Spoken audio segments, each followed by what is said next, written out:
সবাইকে নমস্কার। আশা করি সবাই ভালো আছেন।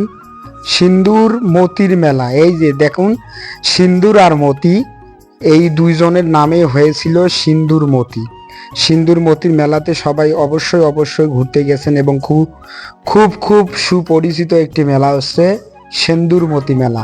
দেখুন, আজকে আমি আপনাদেরকে সিন্দুর মতি মেলার কিছু প্রতিমা এবং মেলার যে আয়োজন, দোকানপাট, এগুলো দেখাচ্ছি। দেখুন, আজকে রামনবমী উপলক্ষে আজকে হচ্ছে সিন্দুর মতি মেলা, তাই আজকে আমি তুলে ধরলাম। দেখেন মেলার কত সুন্দর সুন্দর দোকানপাট বসেছে, কত মানুষের আগমন ঘটেছে। আসলে এই ভিডিওটা করা হচ্ছে অষ্টমীর দিন, কারণ আমরা হচ্ছে অষ্টমীর স্নান করে, ব্রহ্মপুত্র স্নান করে আমরা এসেছিলাম সিন্দুর মতিতে অষ্টমীর দিনে তো মেলা হয় না, মেলা হয় নবমীর দিনে, রামনবমীর দিনে। তাই আমি ভিডিওটা করেছিলাম, সেই জন্য একটু হালকা মানুষ দেখা যাচ্ছে, কিন্তু এগুলো হচ্ছে অষ্টমীর দিনে। কিন্তু আজকে হচ্ছে নবমীর দিনে তো মানুষে ভরপুর, কিন্তু আজকে আমি যাইনি। আমি আপনাদেরকে অষ্টমীর সেই চিত্র তুলে ধরলাম। আপনারা অবশ্যই অবগত আছেন যে আমাদের লালমনিরহাট জেলার একটি সুপরিচিত দিঘি, এই যে দিঘিটা দেখাচ্ছি আমি আপনাদের, এই দিঘিটার নাম হচ্ছে সিন্দুর মতি। একজনের নাম ছিল সিন্দুর আর একজনের নাম ছিল মতি। এই সিন্দুর আর মতির নাম উপলক্ষে এটা আমার বড় ভাইকে আমি একটু ভিডিও করেছিলাম, প্রণাম করেছিল, কিন্তু আমারটার যে মিউট ছিল আমি বুঝতে পারিনি, এই জন্য শব্দটা শুনতে পারিনি। উনি হচ্ছে আমাদের সেই বিখ্যাত বিষ্ণুদা। তারপরে দেখাচ্ছি, দেখেন কত দোকানপাট বসেছে, কত সুন্দর সুন্দর ফুচকা, বাতাসা, কত সুন্দর সুন্দর দোকানের কসমেটিক্স, এবং যারা কাপলস আছেন তাদের জন্য আরো স্পেশাল একটা জিনিস, সেটা হচ্ছে এইখানে গেলে খুব সুন্দর সুন্দর জিনিস পাবেন। দেখেন অনেক সুপরিচিত মুড়ি এবং হচ্ছে গুড় মাখানো খই, এই দুইটা হচ্ছে।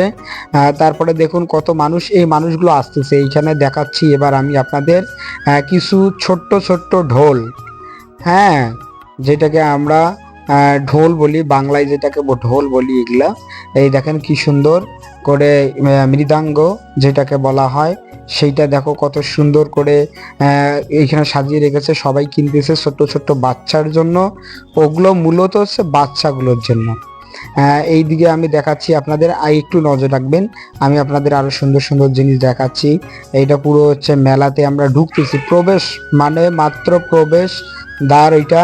এই দেখেন কত সুন্দর সুন্দর ঠাকুরের জিনিস এবং তুলসীর মালা, জপ মালা, কত কিছু সবাই কিনতেছে যার যার মতো, ময়ূরের পাকা, কত সুন্দর সুন্দর সাজানো গোছানো। আসলে এইটা যদি নবমীর দিনে আপনাদের আমি দেখাইতাম, রামনবমীর দিনে আমি যদি তো আপনাদের দেখাইতাম, তাহলে বুঝতে পারতেন যে কত বড়, বিশাল বড় মেলা হয়।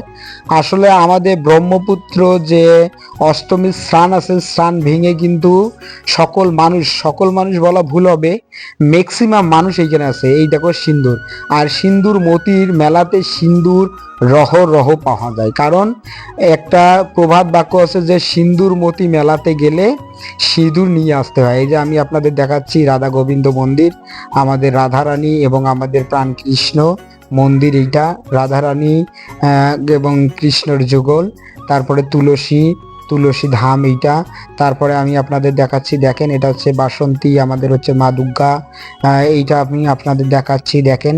তারপরে নেক্সট আরো আসতেছে, আপনারা একটু ধৈর্য সহকারে লক্ষ্য রাখবেন। আবারও নতুন ভিডিও নিয়ে আসবো। ধন্যবাদ।